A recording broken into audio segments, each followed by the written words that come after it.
Grand Theft Auto Online has been serving players new content for over a decade, featuring hundreds of new vehicles, missions, and properties, but most importantly, it's given us a massive story throughout the years, starting off with practically nothing and eventually scaling your way up to become a criminal mastermind. The GTA Online timeline has been one of the more confusing things to understand, especially for the newer players who are just starting out, because in the early days, it was never quite clear on when the online component of the game takes place. In this video, I'll be explaining the entire GTA Online timeline. If you guys are new to the channel, please consider subscribing. We've just crossed over the 50k mark, so we're officially at the halfway point to the ultimate goal of 100k, and with that out of the way, let's get into the video. The story begins in 2013 with the online protagonist flying into Los Santos and being picked up by Lamar Davis, who introduces us to the city and connects us with the people of LS. He takes us to meet one of his gang members, Gerald, who ends up sending us on our first mission to start earning some money and build up our reputation. One of the jobs Gerald sends us on involves stealing an RV full of product, but it turns out this was no ordinary job because the van actually belonged to Trevor Phillips. Trevor's best friend and business partner Ron Jakowski reaches out to the player, telling them to meet at Trevor's trailer in Sandy Shores. To make things right, the player agrees to work for Trevor and takes on various jobs to repay the debt. Eventually, we get a call from Lamar's boss Simeon Yetarian telling us that he's got some repo work available at Premium Deluxe Motorsport. As we start making moves in LS, more people begin to hear about us and start to reach out. One of those contacts being Lester Crest, who's been keeping an eye on our rising reputation and even has a few jobs lined up for us. The next person to provide us with some work is Martin Madrazo, sending us on missions to handle his dirty work and earning some serious money in the process. So already our online protagonist has started to build a network, working for various people across the map, earning some money and building up a reputation in the criminal underworld. At this point, we've been able to get ourselves our own apartment with a small collection of vehicles, which is just a starting point to our criminal enterprise. After working these small-time jobs for a couple years, Lester finally agreed to set up something much larger for our character. The office in our apartment would become a planning room for us to prepare for a series of heists across the map. Starting small, we scoped out a Fleecer bank on the Great Ocean Highway, which was a perfect starting place to take our first score. After successfully robbing the bank and proving ourselves to Lester, he calls us to tell us that he's going to work on an even bigger score. But in the meantime, he came across a job offer that we might be interested in and has the contact meet the player at their apartment, which is where we get to meet Agent 14, who has plans for us to break a prisoner out of the Bolingbroke Penitentiary. The man we have to break out is Professor Maxim Rashkovsky, who was one of the previous owners at the Humane Labs and Research Facility before it was taken over by Don Percival, who is the CEO of Merryweather Security. After rescuing Rashkovsky from prison, he provides Agent 14 with the schematics to the Humane Labs to assist in a future mission. In return, he would be given a plane to help him escape the country. With the schematics now in Agent 14's possession, preparations begin for the Humane Labs raid. They plan to infiltrate the facility as recent intel suggests that they're developing a nerve agent and Agent 14's organization need confirmation. The crew manage to make their way inside, steal the data, and escape through the underwater tunnel before making their way to the drop-off where they hand over the USB containing intel on the Humane Lab's secret operation. Once all the celebrations were out of the way, Trevor barges his way through the door into the player's apartment, basically forcing us to join him on his next big business venture with the Series A funding heist. The goal of this is to steal product from all of Trevor's rivals to build up his own stock and make a big sale at the end. However, during the sale, it's revealed that the buyer was actually an undercover DOA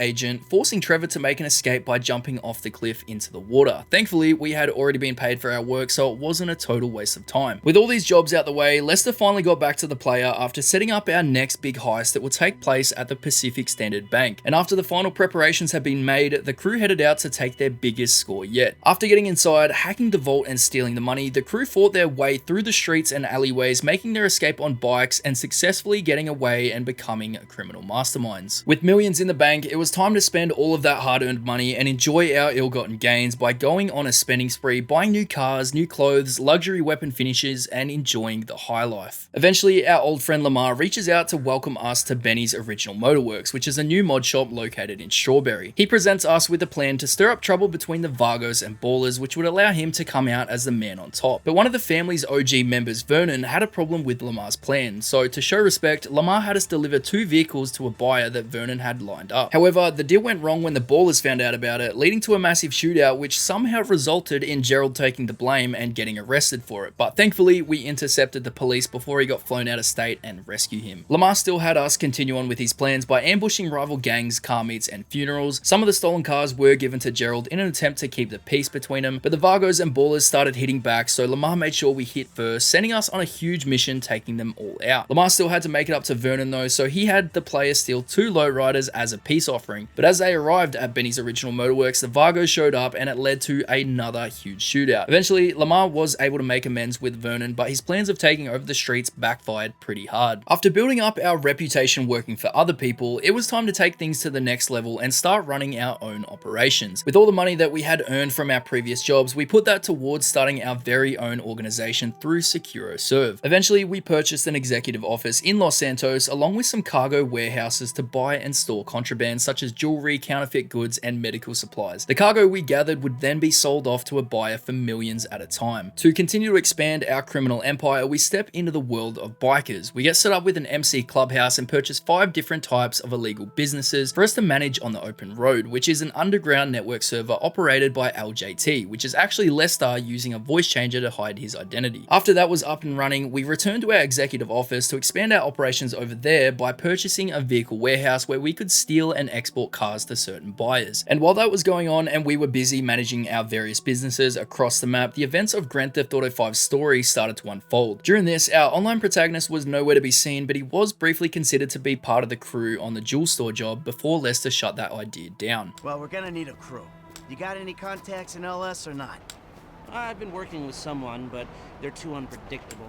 I'll have to reach out to some other guys. Fast forward to the year 2017 and business is booming. All of our combined operations have been generating us millions of dollars, but it was once again time to expand. Agent 14 makes his return, this time making us aware of a bunker going up on the Foreclosures website that his organization previously used to manufacture weapons. We end up purchasing the property and take over the gun running business that his agency started. Now that we have a foot in almost every business type, there was one more major market that remained untouched, and that was the air freight business. Sometime after the events of GTA 5 story mode, Trevor Phillips disappeared, leaving his best friend and business partner Ron Jakowski behind. Now, sometime later, Ron is chasing his next big opportunity and he reaches out to the online protagonist, prompting us to buy a hangar so that we could form a business partnership in the air freight business. Then later that year, Lester calls the player about a new opportunity that's meant to be even more lucrative than the traditional bank heist. Lester had recently come into contact with Avon Hertz, who is a tech billionaire and former consultant for the IAA. Avon built an AI neural network named Clifford, and together they stumble across a Doomsday plot from a foreign entity and they're looking for someone to take on a series of dangerous missions. During this, Agent 14 made his return once again, and we finally got confirmation that the unknown organization he'd been working with all along was in fact the IAA. Avon Hertz called Agent 14 to try and warn him about the foreign threat, but Agent 14 told him to return to civilian life and cut the call short as he had to attend a potluck with people from his work department. After the call ended, Avon realized the attack was starting now at a top secret underground IAA facility and sent us out there to defend it. Once that was dealt with, Avon managed to narrow down where the threat was coming from, claiming it to be the Russians, and the IAA agreed to join Avon and Clifford to stop them. Eventually, in an unexpected twist, Avon's true intentions were revealed when it was discovered that he was behind the whole thing. The Russians weren't the ones trying to attack, but instead they were working independently, trying to prevent Avon from starting a nuclear war. This leads us to an abandoned nuclear missile base located inside of Mount Chiliad that Avon had taken over. We infiltrate the base, defeated his mercenaries, and hack into the command center to prevent Avon and Clifford from launching the nuke. Clifford informs Avon that he's already hacking into the nuclear systems all across the world, revealing that he intends on leaving no human alive, including his creator Avon. Lester orders us to get upstairs and take control of an orbital cannon to destroy Clifford's cloud servers, causing him to shut down. In a final attempt to escape, Avon grabs a jetpack and flies out of the mountain, claiming that he will resurrect Clifford with his original code before getting chased and shot down by our online protagonist, killing him in the process and saving the world. Now it's time to step back a bit from all the chaos and start enjoying our money. Gay Tony Prince had recently moved to Los Santos with ambitions to open up 10 new nightclubs. Unfortunately for him, the deal somehow fell through, with all 10 properties ending up on the Maze Bank Foreclosures website. With the backing and investment from the online protagonist, they managed to secure one of the venues, get it up and running, and Gay Tony continues to support them with the help of Laszlo Jones and English Dave. As the player manages the club, Tony brings in world-class DJs through English Dave's connections, helping to boost the nightclub's popularity. But the club also acted as a business front for our illegal operations that we were running behind the scenes. Then, in late 2018, we were contacted by Bryony on behalf of Alan Jerome, who is the owner and creator of the show Arena War. We end up purchasing a workshop at the Maze Bank Arena and begin participating in the events. A year later, the Diamond Casino and Resort finally opened after receiving some new renovations. We end up buying one of the VIP penthouses and and upon arrival, we're greeted by Vincent, who welcomes us to the casino. We get handed off to the manager, Agatha Baker, who takes us up to see our new penthouse. During the tour, the actual owner is there, and it's revealed to be Tao Chang from the story mode of GTA 5. After the death of his father, his uncle, known as Mr. Chang, becomes the head of the family, but still has Tao representing the Los Santos Triads. The family have borrowed money from Avery Duggan, allowing them to renovate and open the Diamond Casino and Resort, making Tao Chang the official owner of the casino. However, he plays no part in actually managing it. Just like his appearances in story mode, Tao Chang doesn't take anything seriously and brushes off the debt that he owes to the Duggans. Because of this, Avery Duggan wants to completely take over and use the land for other purposes. Eventually, Tao Chang agrees to meet face to face with the Duggans. During the meeting, Avery Duggan wants to buy the casino but gets told that it's not for sale. It escalates to the point where Tao pulls out a gun and it erupts into a shootout, which leads to a war between the Chang and Duggan families. The Duggans begin an attack on the casino, which left Mr. Chang with no choice but to sell the casino to the Duggans. And just as they were packing their things, Avery's nephew Thornton Duggan arrives at the casino and asks us to kill his uncle, which would make him the head of the family, and in return, he would let everyone keep their jobs. Later that year, Lester reaches out again, this time sounding irritated after receiving messages from the player. He angrily claims that he's done with heists until it's revealed that his phone had been hacked by Tao Chang's sister, Georgina. She asked that Lester and the protagonist rob the Diamond Casino and Resort for her due to the Duggan crime family forcing them to sell the casino. Lester, initially reluctant, agrees, and the player sets up an arcade business as a front so that they can begin preparations. After successfully pulling off the heist, the crew meet on top of a building overlooking the casino to celebrate. That's when Georgina unexpectedly arrives before surprising Lester with a very passionate kiss, kicking off what is arguably one of the most uncomfortable makeout scenes in the entire series. Their relationship continued to develop, as it was later confirmed when Lester sent the player a selfie of him and Georgina on a date at the Del Perro Pier. Then in 2020, the Madrazo family were having issues with one of their main suppliers, El Rubio, who managed to get a hold of some intel on the family. Due to our previous work with Martin Madrazo, he recommends us to his son Miguel to carry out the operation. We needed to travel to Cayo Perico, which is a small island off the coast of Colombia, and perform a heist to recover the files. During this, we got to meet Pavel in the submarine, who helped us with the recon and preparation for the heist. During our initial meeting with Miguel, English Dave also made an appearance, offering us a way into the island undetected by posing as a tour manager for one of El Rubio's parties. As we were getting ready to board the plane and head to the island, the rest of the guests arrived, which included some pretty big names, but the most important one being Dr. Dre. He originally planned to join us before getting a call about a problem, forcing him and his friends to back out, but we'll talk about that more soon. After scoping out the island and planning our approach, we returned to the island once again and successfully recovered the Madrazo files. With the documents now in their hands, Miguel calls up his father to inform him about it and attempts to try and persuade him in following up in some deals, only to get hung up on. The contents within the Madrazo files included some photographs of Patricia and Trevor's affair that occurred back in 2013, confirming that the pair actually did get intimate during their time together before Trevor returned her home. At this point, we've robbed just about everybody there is to rob and built up a huge criminal empire, so now it's time to wind down a little bit and immerse ourselves within the streets of Los Santos. A new car meet spot had recently opened up in Cypress Flats called the LS Car Meet. This was a spot where other like-minded people could gather and show off their rides, and at times we could even spot Lamar's Emperor chilling inside the car meet, which is a subtle nod to let us know that he's still floating around. We eventually decide to purchase our very own mod shop to store and customize our rides, but also plan a series of small-time robberies around the map. As time goes on, Franklin Clinton becomes aware of our extensive list of accomplishments, and with Lamar's help, he reaches out to form a business partnership with us with his new celebrity solutions agency titled F. Clinton and Partner. They finally got their first high-profile client, Dr. Dre, and if you can remember back to the Cayo Perico heist, Dre was supposed to join us on the island but had to bail out due to some issues he was facing. Dr. Dre's phone had been stolen, containing a bunch of his unreleased music, and he needed us to go out and recover the phone. We eventually tracked down the man responsible, and it turned out to be Johnny Guns, who had beef with Dre dating all the way back to the 90s. Then, out of nowhere, we get called up by Agent ULP, who we previously worked with during the Doomsday heist. He wants us to come on board to help look into the sudden rise of gas prices, suspecting the Duggan crime family to be behind it all. We end up confirming his suspicions, and it's revealed that the FIB actually helped them by selling the remains of Clifford's AI code, which they used to manipulate the prices. We end up eliminating Mason Duggan, destroying the remaining code, and downloading a final backup copy. Eventually, our old friend Ron reaches out to us, telling us that an unidentified group had taken over Trevor's old building, Liquor Ace, in Sandy Shores, asking us to meet him there to investigate. Upon arrival, we make our way inside to find that Ron had somehow got himself into a wrestling match with a woman later revealed to be WWE luchadora. Ron asks us to help him out before being interrupted by the group's leader Dax. Dax realizes that we pose no threat and begins to introduce us to the rest of the gang called the Fooligans. We end up joining them in a series of wild missions, helping them rescue their friend Labrat, who was kidnapped by Dr. Friedlander from story mode. After tracking Labrat down, Friedlander appears, but he claims that Labrat's mind was too far gone and instead wants to take the online protagonist with him to South America before cutting the lights and fleeing the scene. Eventually, Dr. Friedlander tries to flee the country, so we chase after him and board the plane that he was on. After successfully securing the plane, Dr. Friedlander climbs out of one of the cargo boxes that he had been hiding in during the attack and manages to evade our online protagonist by parachuting out of the plane, never to be seen again. Later down the line, we end up getting a call from our hangar mechanic Charlie Reed, who wants us to join his newly formed mercenary group called the Los Santos Angels. Together, we teamed up alongside him and some other people who helped us during the Cayo Perico heist, and together we ended up taking down Merryweather Security, decreasing their presence and getting their contract with the US government terminated. Then we turn our focus over to starting up a new line of business with Yusuf Amir, who is a wealthy real estate developer from Liberty City who is looking to expand his luxury car collection. We begin a business partnership together from a scrapyard, stealing cars and exporting them over to him in Liberty City. In 2024, we received a message from our old friend Vincent, who used to work as head of the security at the Diamond Casino and Resort before being fired. Since then, he's worked at the Rockford Plaza as a security guard, and now he's working at the LSPD. We join him in busting a new cartel who were running their operations from the Cluckenbell factory located up in Paleto Bay. Adding on to our already long list of businesses, we step into the world of bounty hunting by purchasing the bottom dollar bail enforcement agency from Maud Eccles, who plans to retire. We become the new owner, and her daughter Jeanette becomes our assistant. We begin capturing bounties, and eventually Martin Madrazo calls up and asks us to help him with his own list of bounties that he wants us to complete. Then a year later, we heard from Pavel, who finally decided to come on to land, getting us involved in yet another business opportunity that he had lined up with former FIB agent gone rogue, Jody Marshall. Using her backdoor to the FIB network, we go on a series of top secret missions to help her build up a retirement fund. We ended up purchasing the old Darnell Bros garment factory to run these operations from, which previously belonged to Lester Crest. Not long after buying the place, we received one final email from Lester attaching a photo of him and Georgina, stating that most of Los Santos belongs to them, and officially announces his retirement from the criminal underworld. A few months went by and we get a call from Ron telling us that the Mackenzie Field hangar just went up for sale on the Mazebank foreclosures website. The hangar was previously owned by Trevor Phillips, and he used to run an arms trafficking operation there. We eventually purchased the hangar and find Trevor's old business associate Oscar Guzman there before forming yet another partnership, and we begin targeting a rival organization called Eberhard Munitions. We successfully cripple their operations and end up dominating the arms trade. Then later on, our old friend Martin Madrazo calls up to arrange a meeting with one of his long-term business partners, Mr. Faber, who wants us to discuss a money laundering operation in Los Santos. Mr. Faber is familiar with our work, claiming that we have made quite a lot of money for some of his clients already. He sets us up with his most trusted business consultant, Raf DeAngelis, who has compiled a list of suitable businesses for us to occupy. We get started by purchasing the Hands-On Car Wash before expanding to both Smoke on the Water and the Higgins Heli Tours. During our initial meeting with Mr. Faber, we noticed that Agent 14 is there, who is possibly conducting some secret investigation on Mr. Faber. Additionally, we also overheard a phone call from one of Mr. Faber's clients claiming that she's only in Los Santos for 24 hours to look at a list of properties, possibly hinting towards our next big move in the real estate scene. After over a decade, countless heists, multiple business ventures, and everything in between, we managed to build up the biggest criminal enterprise Los Santos has ever seen. From small-time hustlers fresh off the plane to masterminds controlling every corner of the city, becoming the high-end criminals. We've stolen, we've fought, we've outsmarted everyone who ever tried to stand in our way, carving our names into the very foundations that the city sits on. With the rumors swirling around, our next move could possibly be one of our last, ending with us retiring in a mansion on the hills, finally allowing us to sit back and enjoy the view overlooking the city that we took over and conquered. If you did enjoy the video, then it might be worth checking out my other videos where I dive into the GTA characters and other Rockstar Universe lore. Be sure to leave a like, subscribe, and I'll catch you in the next one.